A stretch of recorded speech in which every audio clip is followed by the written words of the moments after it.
Carl Jung spent more than 50 years proving what ancient traditions had already encoded in stone thousands of years before him.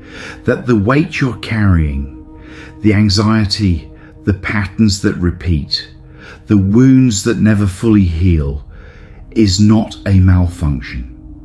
It is not evidence that something is permanently wrong with you. It is a signal. And that signal, when finally understood, points not toward what is broken in you, but toward what is trying to emerge. The ancient Egyptians called it the restlessness of the bar. The Vedic tradition called it the pressure of unresolved karma. The shamanic traditions of every inhabited continent called it soul loss. Jung called it the shadow. Different names.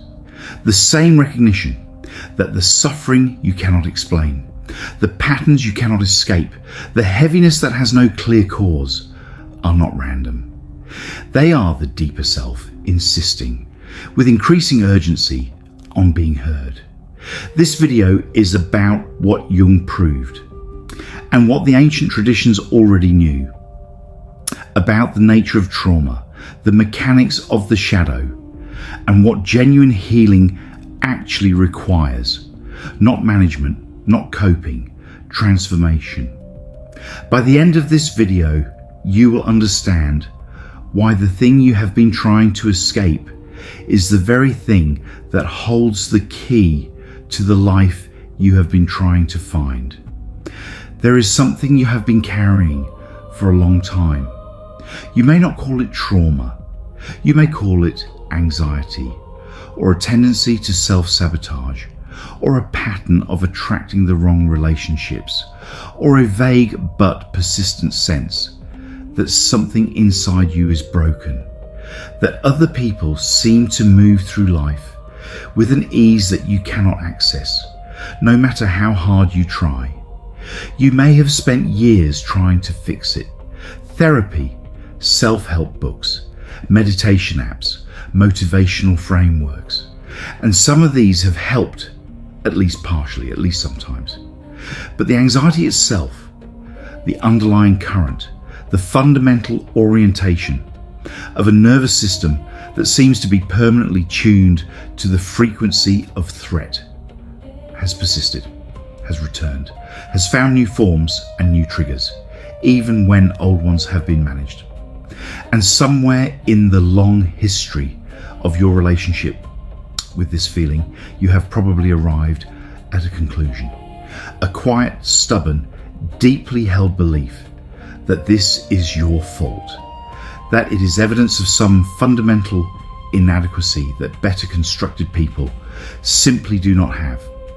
That belief is not only wrong, it is the precise opposite of what Jung proved, and what the ancient traditions of Egypt, India, and the shamanic world had encoded long before him. Your suffering is not a malfunction, it is a message. And this video is about finally learning to read it. Transformed, not fixed, not removed, transformed, turned in the language of the alchemical tradition that Jung studied obsessively throughout his career, from lead into gold, and the ancient traditions, the Egyptians, the Vedic philosophers, the mythological traditions of Greece and Mesopotamia, had been describing this same process for thousands of years before Jung was born, in different language, with different symbols, but with the same essential understanding of what trauma is, why it persists, and what genuine healing requires. This is not a video about what happened to you. It is a video about what is living inside you because of what happened to you. And more importantly, about what the most rigorous psychology of the 20th century and the most ancient wisdom traditions of human history both agree is possible on the other side of that reckoning. You're not broken. You are carrying something that was never meant to be carried alone, and never meant to be carried forever. and the path through it, not around it, not over it, but through it, has been mapped by Jung, by Egypt, by traditions far older than either. That map is what we are about to explore. Carl Jung spent more than 50 years as a practicing psychiatrist and psychologist. He saw thousands of patients. He kept meticulous records. He developed theoretical frameworks, tested them against clinical evidence, revised them when the evidence demanded it, and ultimately produced a body of work that remains, a century after it was created, the most comprehensive map of the human psyche that Western psychology has ever produced, and of all the insights that emerged from that lifetime of work. One stands at the foundation of everything else. One observation, confirmed again and again across thousands of clinical encounters, that changes the entire framework for understanding why human beings suffer the way they do. The observation is this: most of the forces that drive human behavior are not conscious. They do not operate in the realm of your awareness, your intentions, your deliberate choices. They operate in the darkness beneath awareness, in what Jung called the unconscious, and they shape your life with a power and a persistence that no amount of conscious effort alone can overcome. Jung did not invent the concept of the unconscious. Freud had established its existence and its importance before Jung began his career. But where Freud focused primarily on the personal unconscious, on the repressed memories and suppressed desires of the individual, Jung went deeper.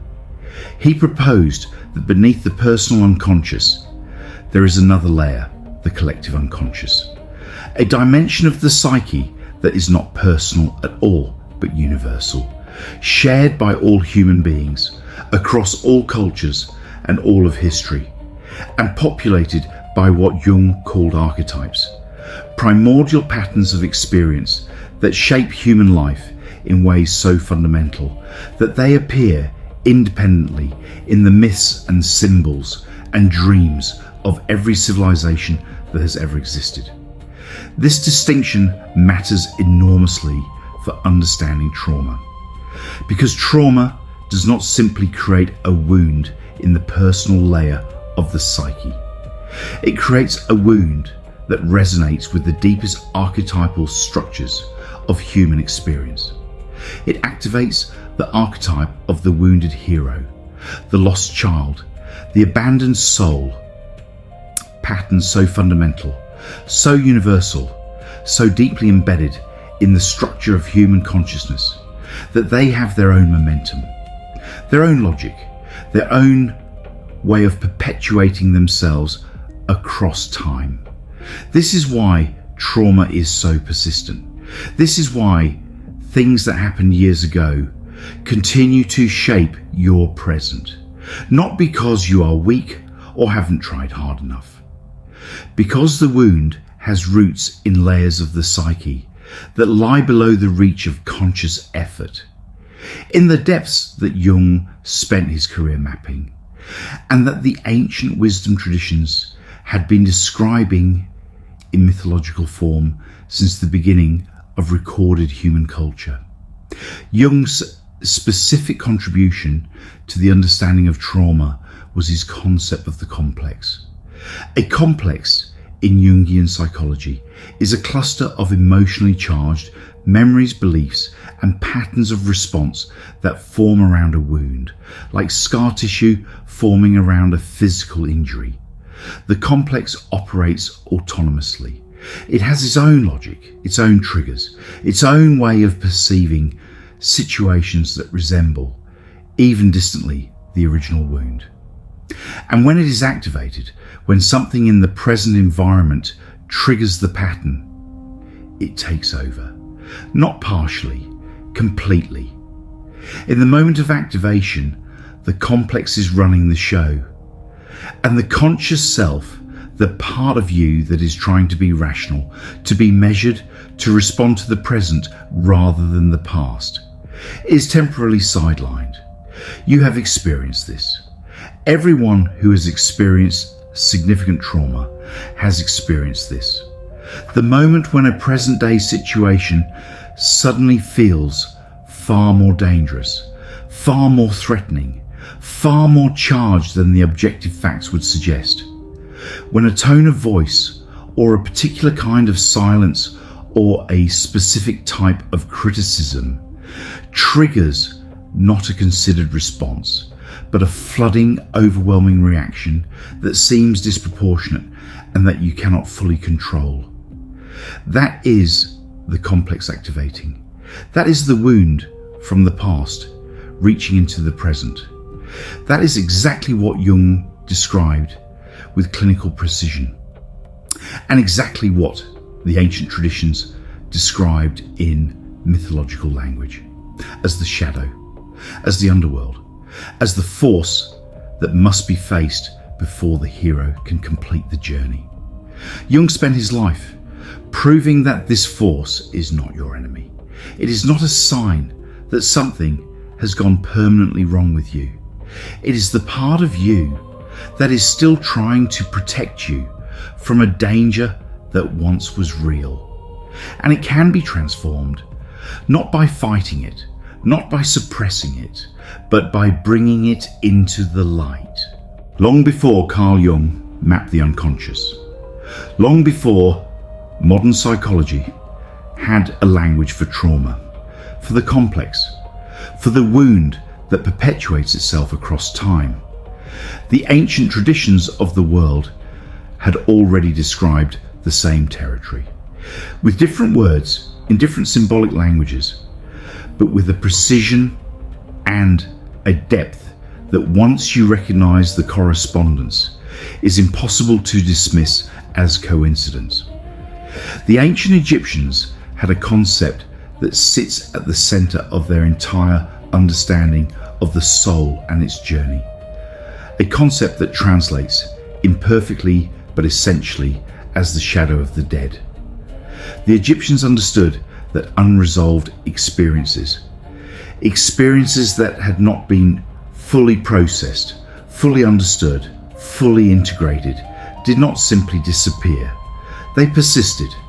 They continued to operate in the invisible dimensions of the soul, shaping the living person's experience from beneath the surface of awareness, pulling them back toward the unresolved past, creating patterns that repeated until the resolution was finally achieved. This is trauma, described 3,000 years before Freud or Jung was born.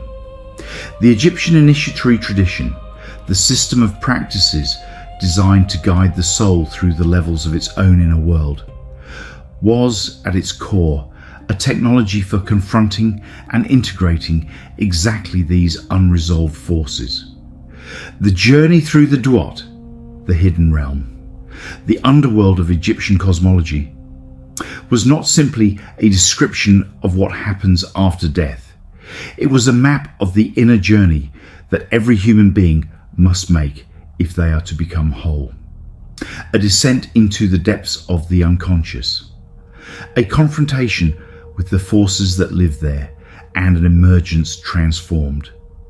The goddess Sekhmet, the lion-headed deity of destruction and healing, is perhaps the most direct Egyptian encoding of what Jung would later call the wounded complex. Sekhmet was both the force of illness and the force of healing. She was the one who sent the plague and the one who could lift it. She represented the principle that the force that wounds is also, when properly approached, the force that heals, that the very thing you fear most in yourself, the rage, the grief, the shame, the capacity for destruction that your trauma has activated, is, when faced and understood and integrated, the source of your deepest healing and your greatest power. The Vedic tradition of ancient India encoded the same understanding in its concept of the vritti, the mental impressions that accumulate across lifetimes and shape present experience from below the level of conscious awareness. Trauma, in the Vedic framework, is a deep vritti, a groove worn into the fabric of consciousness by an overwhelming experience, a pattern of perception and response that will continue to run until it is seen clearly and consciously dissolved. The shamanic traditions of indigenous cultures worldwide have for thousands of years described trauma as soul loss, the fragmentation of the self that occurs when an experience is too overwhelming to be integrated. The wounded part of the soul splits off, retreats to the inner world, and must be retrieved. Through specific practices, through the journey into the inner depths, through the work of what the shamans call soul retrieval, before wholeness can be restored. Different languages, different symbolic frameworks, the same essential map. What the ancient traditions understood, and what Jung rediscovered through clinical psychology, is that the wound does not heal by being left alone. It does not heal by being avoided, suppressed, or managed from a distance. It heals through encounter, through the willingness to go toward it rather than away from it, through the descent into the inner world where it lives, the honest confrontation with what is there, and the integration of what has been found into a larger, more complete understanding of who you are. The Egyptians built temples for this encounter. The shamans developed ceremonies. The Vedic tradition developed practices of meditation and inquiry. And Jung, working in a consulting room in Zurich with patients who had no knowledge of any of these traditions, developed psychoanalysis. All of them were pointing at the same door. The door that leads inward, the door that the wounded self has been guarding. Not to keep you out, but to wait until you were ready to enter. You are ready. That is why you are here. There is a story that appears in every culture in human history. Not the same story in every detail. The names change, the settings change, the specific challenges change. But the essential structure remains constant across thousands of years and every inhabited continent. It is, Jung argued, the most fundamental story that human beings tell about themselves. The story of the hero's descent. The hero who represents the conscious self, the developed identity, the person you understand yourself to be, is called to journey into the underworld, into the deep, into the realm of the unconscious, the shadow, the forces that ordinary life keeps at a comfortable distance. The descent is not voluntary in the ordinary sense. It is compelled by circumstance, by loss, by wound, by the failure of the old structures to sustain the life that must be lived. Something breaks, and the break is the call. Osiris descends into death and dismemberment. Persephone descends into the underworld. Inanna, the Sumerian goddess, strips herself of all her attributes at each of the 7 gates and arrives in the underworld naked and vulnerable. Orpheus descends to retrieve what he has lost. Jonah descends into the belly of the whale. Jesus descends into the tomb. In every version of the story, the structure is the same. Descent, ordeal, return. And the crucial element, the element that determines whether the journey is transformative or merely catastrophic, is what the hero does in the depths. Not the descent itself, not the return. What happens in the darkness? In the darkness, the hero encounters the wound, the part of the self that has been denied, repressed, projected onto others, buried alive in the unconscious because it was too painful, too frightening, too overwhelming to be consciously acknowledged. The shadow, the complex, the wounded child, the fragmented soul, and the hero must face it, not destroy it, not escape it, face it, with honesty, with courage, with the willingness to acknowledge that this dark thing is not separate from the self, but is part of the self. The part that was split off in the moment of wounding and has been living in the darkness ever since. This is the central insight of the hero's descent, and it is the central insight of Jungian trauma psychology. The wound is not something that happened to you and then left. It became part of you.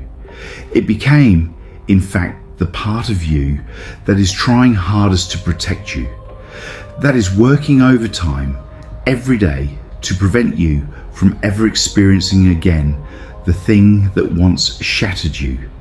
And in doing so, it is limiting your life.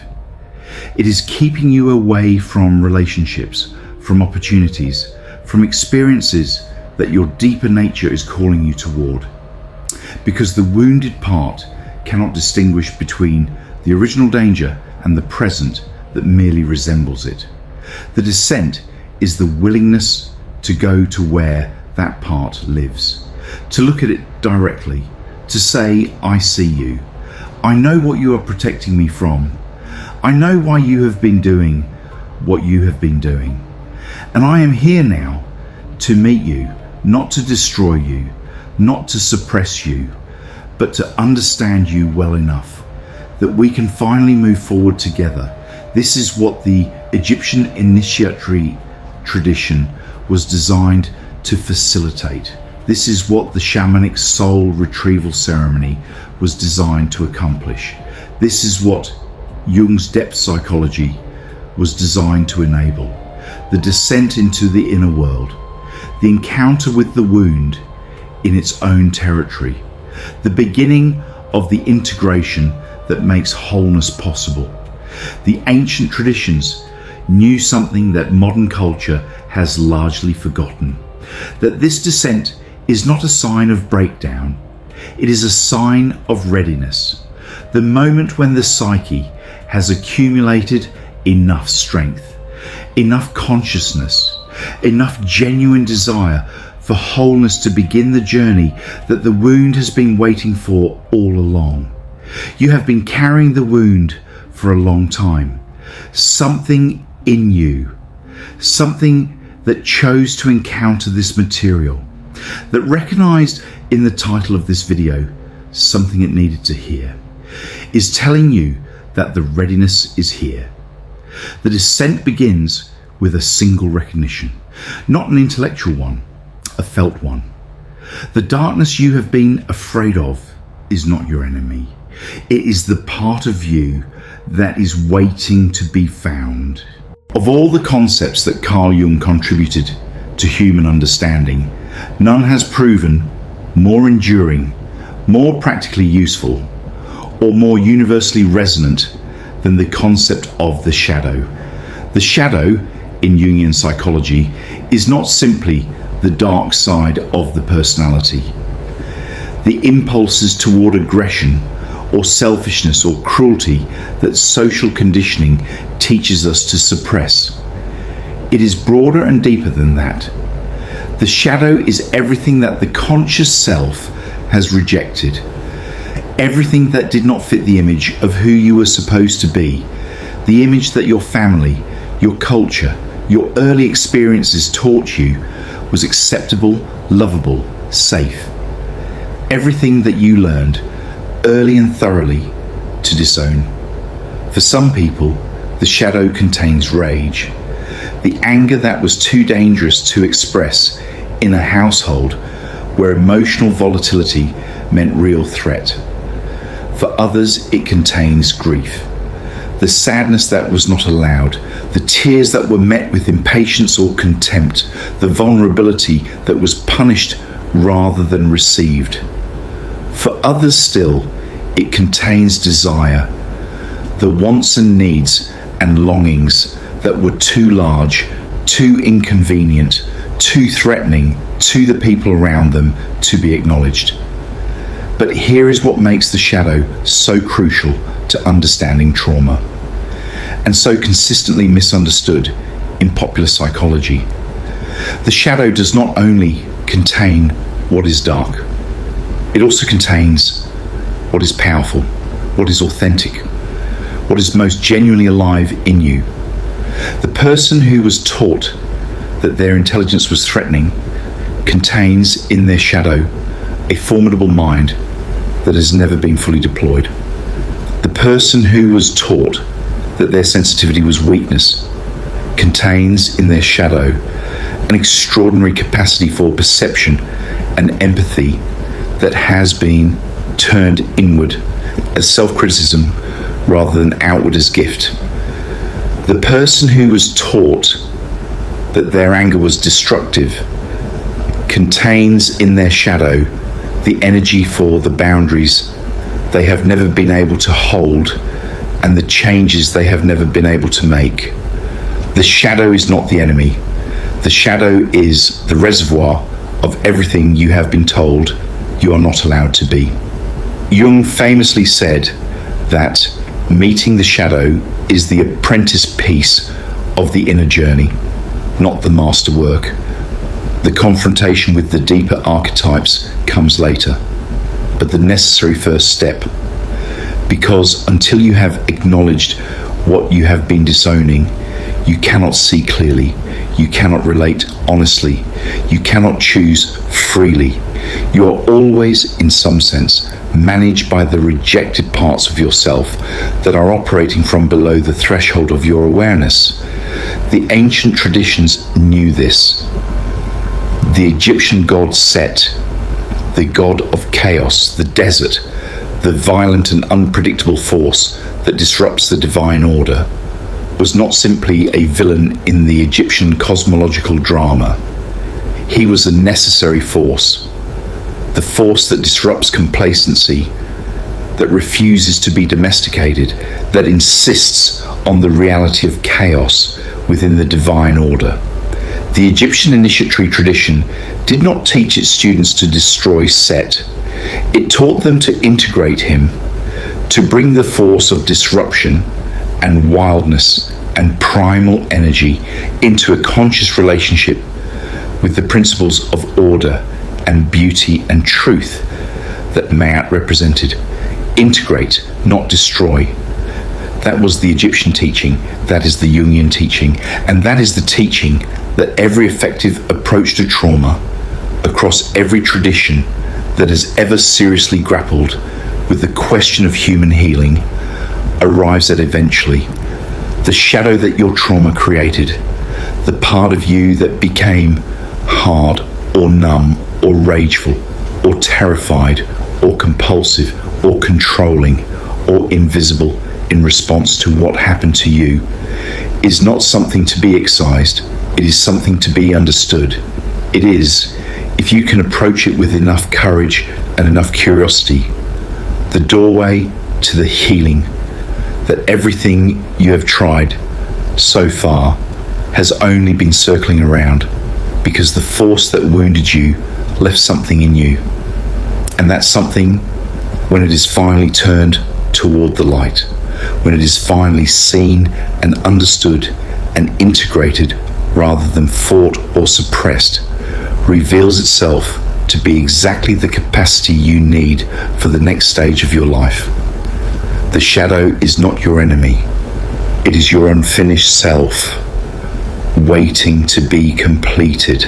Understanding the shadow as a concept is one thing. Recognizing it in the specific patterns of your own life is another. And the second is where the real work begins. Jung identified several specific mechanisms through which the shadow makes itself known in daily life. Not as dramatic breakdowns or obvious crises, though it can produce those too, but as subtle, recurring patterns that, once you learn to read them, reveal with remarkable precision exactly where the unintegrated wound is operating. The first and most important is projection. Projection is the mechanism by which we unconsciously attribute to other people the qualities that belong to our own shadow, the qualities we cannot acknowledge in ourselves, the jealousy, the selfishness, the dishonesty, the arrogance, the neediness. We perceive instead in the people around us with an intensity and a certainty that far exceeds what the objective evidence would support. Here is how you know when projection is operating. The reaction is too strong. When something about another person triggers in you a disproportionate response, a level of irritation, contempt, judgment, or fascination that goes beyond what the situation would warrant. That excess is the signal. Jung called this the hook, the quality in the other person that catches something in you that belongs to the shadow. The colleague whose ambition infuriates you beyond reason. The friend whose neediness fills you with contempt. The public figure whose arrogance triggers in you a rage that surprises even yourself. In each case, the question is not what is wrong with them. The question is, what quality in them am I refusing to acknowledge in myself? The second mechanism is repetition. This is perhaps the most painful expression of the shadow's influence. The pattern that keeps appearing in your life. The same type of relationship, the same dynamic, the same kind of crisis. In different forms, with different people, across different contexts. The person who keeps attracting emotionally unavailable partners. The person who keeps ending up in workplaces where their contributions are not recognized. The person who keeps finding themselves in the role of caretaker or scapegoat or invisible one, no matter how deliberately they try to create something different. Jung understood repetition not as bad luck or as evidence of fundamental unworthiness, but as the unconscious mind's most powerful teaching method. The pattern repeats because something in it is unfinished, because the wound that created it has not yet been seen clearly enough to be resolved. The repetition is the psyche's insistence, increasingly urgent, increasingly undeniable, that this thing must be faced. The third mechanism is over-identification with the persona. The persona in Jungian psychology is the mask, the social identity, the presentation we make to the world, the version of ourselves that we have learned is acceptable and safe. Everyone has a persona. It is not inherently a problem. The problem arises when the persona becomes so rigid, so defended, so completely identified with that no room remains for what lives beneath it. The person who presents as always calm, always competent, always in control, and who experiences devastating anxiety in private. The person who presents as always generous, always giving, always available, and who feels a rage they cannot explain and cannot express. The person who presents as spiritually advanced, always peaceful, always wise, and who is privately consumed by shame and self-doubt. The gap between the persona and what lives beneath it is the measure of the shadow's accumulated weight, and the energy required to maintain that gap. To keep the mask in place, to prevent the shadow from showing, is energy that is no longer available for the things that actually matter, for genuine relationships, for creative work, for the life that is waiting to be lived beneath the performance. Look at your own life now. Where do you see projection operating?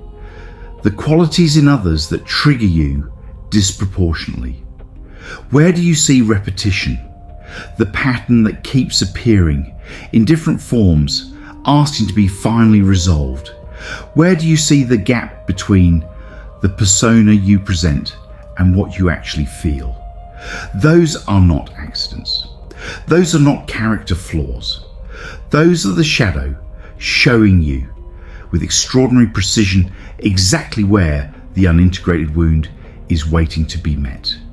That precision is a gift. It is the psyche telling you exactly where to look. And the traditions, Jungian, Egyptian, Vedic, all agree on what to do when you find it. You go toward it, not away, toward. Jung was a serious student of alchemy, not the physical alchemy of turning base metals into gold, though that is what the alchemical texts appear on the surface to describe. Jung understood through decades of careful study of alchemical manuscripts that the alchemical process was a symbolic language for the transformation of the psyche, that the base metal was the shadow, the unintegrated, unconscious, wounded material, and that the gold was what it became when the process of transformation was completed. The alchemical process has several stages. The most important for our purposes are three: nigredo, the blackening; albedo, the whitening; rubedo, the reddening. Nigredo is the descent, the encounter with the wound in its full darkness, the moment of genuine contact with what has been avoided, the grief, the rage, the shame, the fragmented parts of the self that trauma created. Nigredo is not comfortable. It is not supposed to be. The alchemists described it as putrefaction, the breaking down of the old form before the new form can emerge. You cannot rush through nigredo. You cannot bypass it. It is the necessary foundation of everything that follows. This is what the ancient traditions prescribed first. Not healing techniques, not practices designed to make you feel better, but the willingness to feel fully what has not yet been felt. The willingness to stop running from the darkness and to sit with it long enough for it to reveal what it actually is. The Egyptian priests understood this. The preparation for the deeper initiatory experiences in the Egyptian temples began not with elevation, but with descent, with confrontation with the duat, with the forces of the inner world, with the accumulated weight of the unlived and unresolved. The candidate for initiation was not taught to transcend the darkness. They were taught to enter it consciously and navigate it without being destroyed. Albedo is what begins to emerge from the genuine encounter with the wound. The clearing, the quality of light that becomes visible when the darkness has been faced honestly rather than fled from. In psychological terms, albedo corresponds to the initial integration. The moment when the shadow material begins to be recognized as part of the self rather than as something alien and threatening. The moment when the rage becomes recognizable as the protective force of a wounded child. When the grief becomes recognizable as the measure of a love that mattered.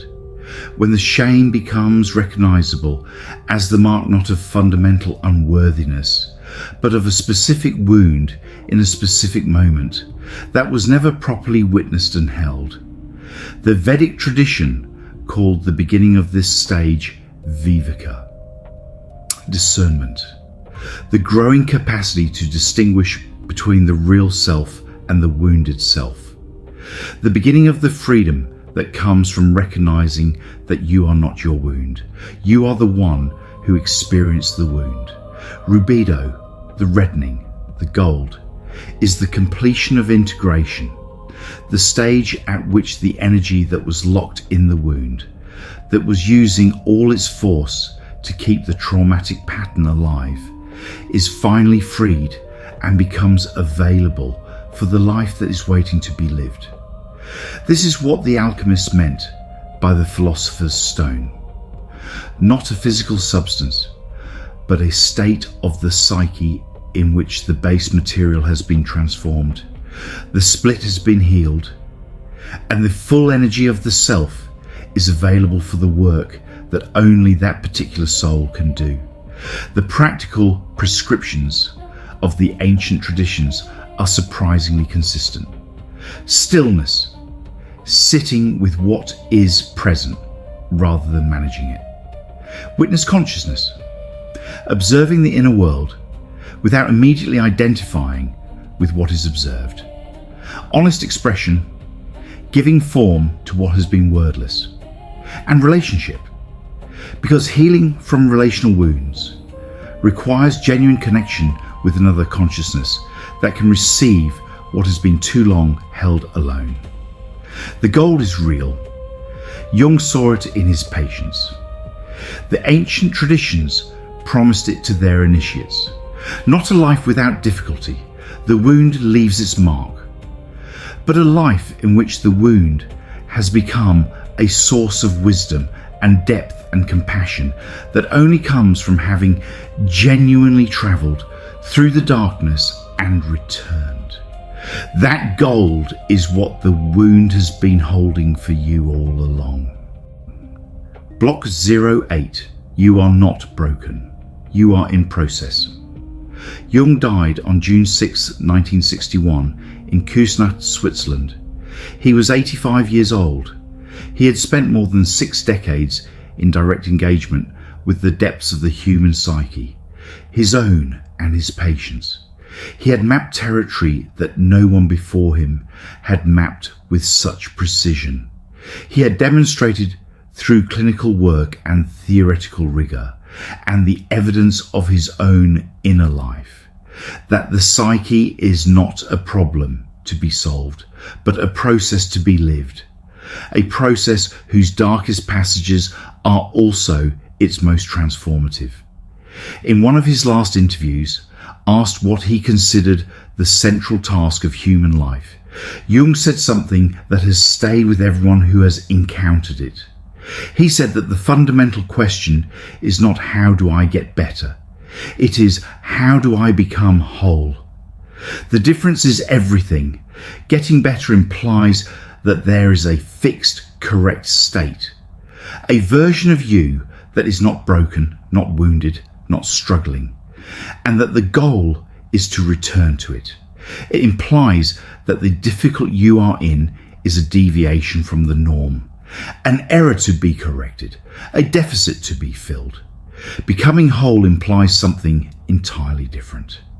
It implies that what you are is not broken, but incomplete. That the parts of you that the wound split off, the shadow, the complex, the fragmented soul, are not evidence of damage, but of incompleteness.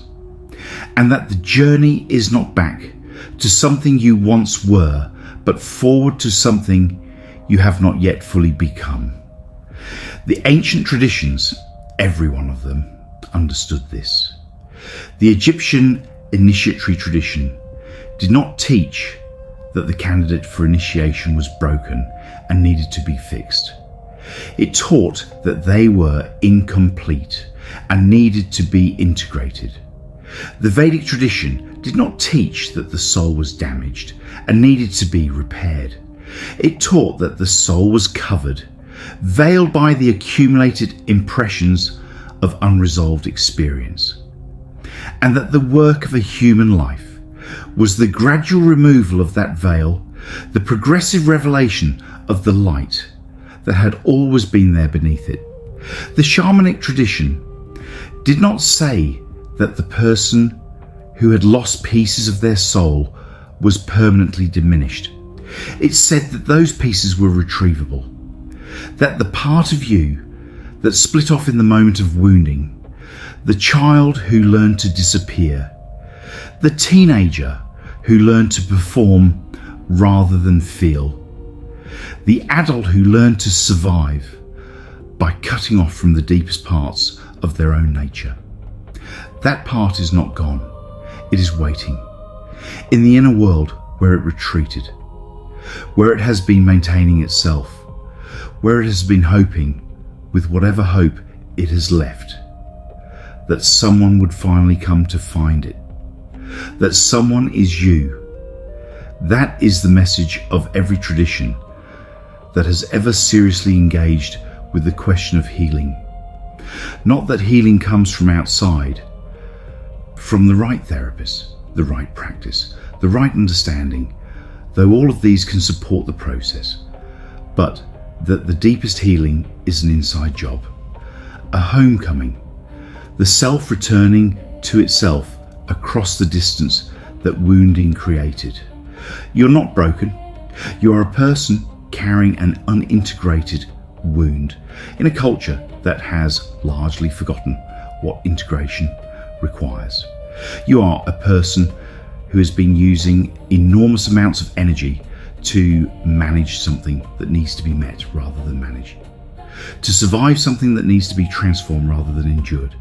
And you are here engaging with this material because something in you, something deeper than the managed surface, something that has not been silenced by the wound, knows that the process is possible, knows that the darkness is navigable, knows that what is waiting on the other side of genuine encounter with the shadow is not more pain, but less and more life, more presence, more of the capacity for genuine connection and genuine contribution that the wound has been restricting all along. Jung proved it in his clinical work. Egypt encoded it in its most enduring sacred art. The traditions of human wisdom in every culture and every era have been saying the same thing in every language available to them. You are not broken, you are in process. And the process, however difficult it is taking you somewhere worth going. This is Sacred Flame TV. If this opens something in you, share it. Because the person who needs to hear this is not always the one who is searching for it. Sometimes they need someone to bring it to them.